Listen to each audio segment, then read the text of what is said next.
what we have studied till now are conventional theories which have unique inputs to offer even to this day. It has also paved way to new set of leadership theories, the contemporary theories of leadership. Now, these modern theories have departed their way from the conventional theory in a way that the leaders then were perceived from the position of an omnipotent hero, a savior of the organizations, but now the leaders are looked as normal people whose decisions can lead both to success or failure of an organization. Thus, the modern theories gives more importance to the leader-follower equation rather than the qualities of the leader himself. We'll start with the leader-member exchange theory. Now, this leader-member exchange theory suggests that it is not possible for any leader to be equally fair to all employees. Now, what we are talking about, the relationship quotient in the leader member, between the leader member in the description of the contemporary theories, this theory actually measures that equation. So here it says that whenever there is a leader, it is not possible for him or her to have a good rapport with every follower or employee that he has. He or she would have some employees who are trustworthy and thus belong to his in-group. That is, a leader will have a well-knit group of followers who will support her blindfoldedly.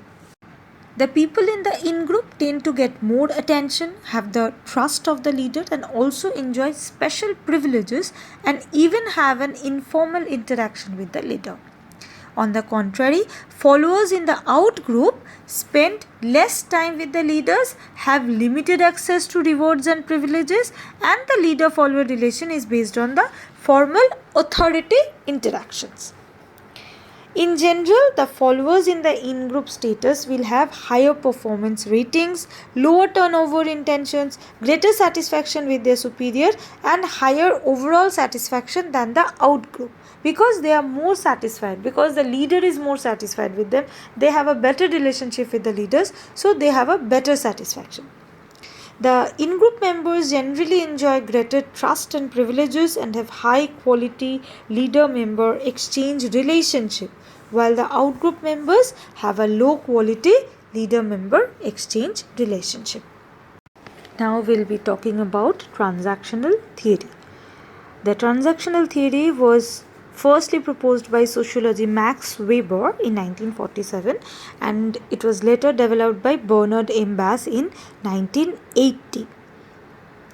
Now, a transactional leader is someone who values order and structure. It mostly focuses on the result, conforms to the existing structure of an organizational system of reward and punishment. That is, this type of leadership is focused on the result that will be the chief goal for the leader to achieve. This type of leaders set criteria for workers according to the existing rules of the organization. Performance evaluation is the most common technique of employee appraisal in this kind of leadership. Here, the leadership works best with the skilled employees who are motivated by the reward penalty system. Now, why? Because here the leadership generally works with why it works best with the skilled employees, because it is generally focused only on the result, that is the outcome of your effort. So he is not actually inclined to what the employee is thinking or what is the relationship that I should develop. It is like a give and take, a transactional relationship. That is, my sole thing is to get the outcome, and he focuses on that outcome. In whatever means, he will try to achieve that outcome. Now, he actually is this kind of leaders are generally methodical person who follows their strict rules, and they fix the goals that is to be achieved by the employees. So it is best for the skilled employees to work in such situations. Now, there are some assumptions that underlie this pattern, and these assumptions are like firstly, the people perform their best when the commands are definite and clear, because here in this case they get clear cut commands like what is to do, what they should do, what is expected of them, what the organization needs for them, so everything is clear to them. Next, there are workers are motivated by rewards and punishments. So obviously, if you do good, you will be rewarded. If you do bad, you will be punished, or you won't be getting a reward or an increment or a promotion. Now, here obeying the instructions and commands of the leader is the primary goal of the followers, because everything is fixed by the leader, and to achieve that target and goal, you have to follow the leader. Subordinates need to carefully monitor and ensure that expectations are met. That is, what is expected of you, what job you are to do, that is specified to you. The subordinates, the followers, they have to do the things to meet that expectations, that is, that jobs that are expected of them. The characteristic features exhibited by transactional leaders are various, like the contingent reward, that is, the leader links the goals of the organization to rewards and clearly specifies an expectations, provides the needed resources, that is, everything is needed to the followers so that the specific organizational goal can be met. Then there is management by exception, that is, the leader actively monitors the performance of the subordinate, watches and searches for the deviations, rules and standards, and take corrective actions to prevent the mistakes. Then there is management by exception. In terms of the passive management, that is, the management by exception, firstly, that when he is doing the job in an active way. So we have actually management by exception in two ways, in active way and a passive way. In active way, the leader is actively monitoring and participating in the, he is being that watchdog of the works that is done by the followers. And for the passive practices, the leader intervenes only if the standards are not met, and even use punishment for the poor performances.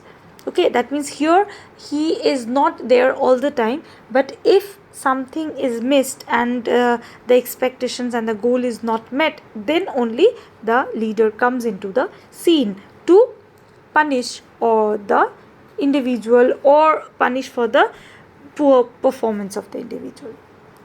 And then is the laissez-faire, that is, the leader gives an environment to the subordinates where they can take decisions. Here the leader himself abdicates from the responsibilities and avoids making decisions due to which the followers lack the direction. Here everything for the laissez-faire theory, as I already mentioned while I was talking about the types of leadership in class, that here everything is vested on the followers, and the leader actually avoids taking any responsibility in the decision making, and everything is vested on the followers. And this something obviously creates a confusion, as everything is not clear, and every follower is not that expert to take decisions about everything. So the transactional leaders tend to be highly directive and action oriented, and their relationship with their followers tends to be transitory without having any emotional bond. So now we are moving on to the transformational theory of leadership. Now, in order to bring transformation in the followers or employees' interest and reshape their capacity, we basically talk about the transformational leadership. Now, transformational leaders, as the name suggests, focus on the transformation of the employees. That is, they cause a change in their attitude and behavior for the attainment of the organizational goals. Now, how this attitude is changed? That is, their attitude towards the work, what they feel, and their obviously their behavioral aspect, how they should do, to motivate them to have more organizational commitment. They actually try to reshape the followers. In this form of leadership, a leader inspires her followers to transcend their own self-interest for the betterment of the organization. Transformational leaders pay attention to the developmental needs and concerns of the followers and inspire followers to develop a new way to combat the old problems. So, in the transformational leaders, they actually equip the individuals, the followers, to fight their own battles, to have they actually give opportunities to them to shape themselves to become next leaders, so that they can learn how to be leaders, how work should be done. Unlike the transactional concept, it is not based on the give and take relationship. Here the leaders function as exemplar of working towards the benefit of the team. This theory was proposed by James MacGregor Burns in 1978. His concept was originally based on the descriptive research on the political leaders, but now it is used vastly in the organizational psychology. According to this theory, the leadership is a process where both leaders and followers advance to higher level by mutual help and trust. Now, Buss and Reggio identified 4 dimensions of transformational theory of leadership, and that 4 dimensions are individualized consideration, inspirational motivation, intellectual stimulation, and idealized influence. Now we'll be talking about this in details. Like, what is individualized consideration? Individual consideration is like the leaders are considerate to their fellows and try to address their need. That is, the leaders try to address the need of every follower. They act as a coach or mentors to them. So they are empathetic and supportive to their fellows and maintain an open communication for better understanding. Now next is inspirational motivation. That is, they are inspirational motivation. They serve as inspirational motivation models for the followers. How does they do so? So here the leaders in inspirational motivation dimension, they instill the feelings of optimism and positivity in employees and motivates them to achieve the goals. The leader expressed the organizational purpose to the followers in the most simple terms, so that the followers can follow it, understand it, and they expect them to do the job in the prescribed manner. He also brings new challenges and enthusiasm for the followers. Next is the intellectual stimulation. In this, the leaders actually stimulate the intellectual capacity of the followers. Here the leader try to stimulate the intellectual abilities in the followers and try to bring out their creative mind, so that they can develop their rational thinking and problem solving skills. And the last thing was that idealized influence, where the leader serves as a role model by putting up high ethical behavior and gains trust from the subordinates. Yook in 1994 actually have suggested some of the tips for the transformational leaders, that is how they actually run that leadership pattern, and he actually gave 5 tips. So first was that to develop a challenging and attractive vision together with the employees. Secondly, it was to tie the vision to a strategy for its achievement. Next is to develop a vision and translate it to an action. Then fourthly, to express confidence, decision, optimism about the vision and its implementation. That is, he should express this confidence to his followers so that they can also feel confident. And lastly, they should realize the vision through the small planned step. That is, they should always do the planning things in their mind before venturing into activity. They should have the plans ready in their mind. Now next is servant leadership. Now, servant leadership is basically a very new concept that originated in the writings of Robert Greenleaf. It says that the purpose of the leader is to serve the employees to improve and develop themselves to reach their goals. They work like transformational leaders, because here also we talk about improvements and development of the followers. But here the thing is that this is the selfless attitude, and this selfless attitude is basically the essence of this type of leadership. That is, whatever the leader is doing, it is like what I am doing is, that is my duty, that is serving, motivating, modifying my employees, my followers is like my duty. This is a selfless act.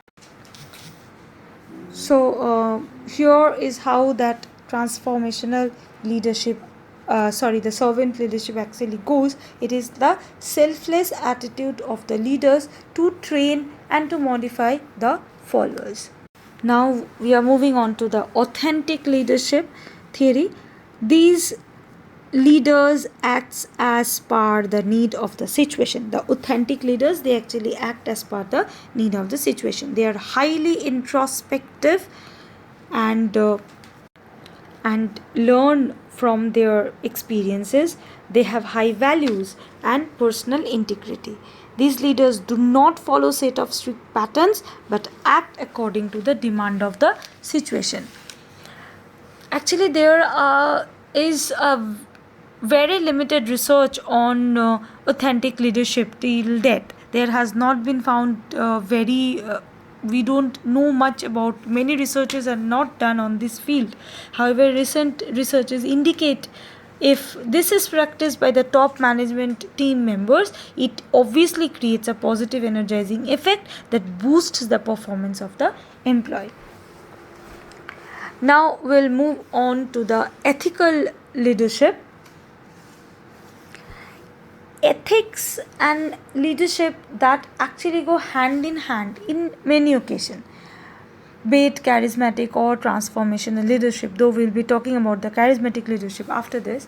So in every kind of leadership, we actually think ethics of the leader is something that plays a very important role. So every kind of leader must have a ethical component in it. The leaders who are honest and follow a fair approach for all the fellows are ethical leaders. Such leaders have moral tones in the function that generally they are more able to increase the organizational citizenship behavior in the fellow people, because as the fellows can understand, can comprehend that moral undertone of the leaders, they also feel motivated to do the same. For the ethical leadership to be effective, only moral character, however, does not help, but she or he should be expressive about their values and ideologies so that the followers can develop trust with the leaders. That is, the ethical pattern of your behavior should be known to the fellows by your gestures, by your patterns, by your fair judgments. It is not like a speech that is to be given, but through your actions, your ethics in work, that is, you are a man of ethics, that should be shown in your action, so that can actually imbibe the trust in the fellows for which they will follow the leader, and that is ethical leadership. Now the last of the contemporary theories, will be talking about the charismatic leadership. Now, charismatic leadership, the theory actually came into limelight in 2008 during the election of Barack Obama. The concept was formalized by Robert House in 1976. These leaders, or the charismatic leaders, they possess a charismatic personality. However, Bono and Judge in 2004 showed that personality characteristic explains only 10% of charisma. So it is not only the personality characteristics that we talk about, it is basically a feature of the transformational leaders. Charisma actually cannot be defined in exact term.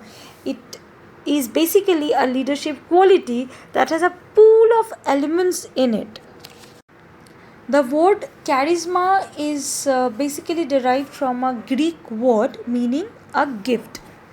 Sociologist Weber defined it, that is, he defined charismatic leadership as a certain quality of an individual personality by virtue of which he or she is set apart from ordinary people and treated as endowed with supernatural, superhuman, or at least specifically exceptional powers or qualities. These are not accessible to the ordinary person and are regarded as of divine origin, of as exemplary, and on the basis of them the individual concerned is treated as a leader. So from this definition it is clear that charismatic leadership pattern was basically viewed by Weber as something that a leader is born with. It is like a feature. It is not only like one single personality feature.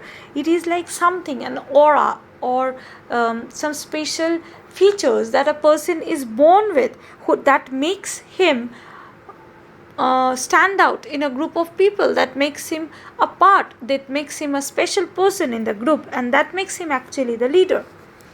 As of this, charismatic leaders are born and not made. That is, if we follow this, then obviously the leaders are to be, they are born with that charisma, and it cannot be made. They develop an aura of positivity, optimism, and enthusiasm. Their power lies in their personality, that is, communicated with their whole body. That is, how they show their charisma is not by the way it talks or walks. It is like his whole body, the verbal, non-verbal communication, whatever he does, his whole body communicate about his aura, his positive charisma. In this case, the followers develop a liking for the leader to an extent that they are willing to put extra efforts for him. That is, they are so much influenced by that charisma of that leader, they try to make efforts so that they can actually follow the leader. They can actually do whatever is expected of him, that is, what is their leader expects them to do. So these are the contemporary theories of leadership. So with this we have actually completed totally the theories of leadership in organizational structure. So if this thing is not clear, or if you have any doubts regarding any point of it, obviously you can get back to me when we will having the doubt clearing class, or you can obviously let me know. Okay, thank you class.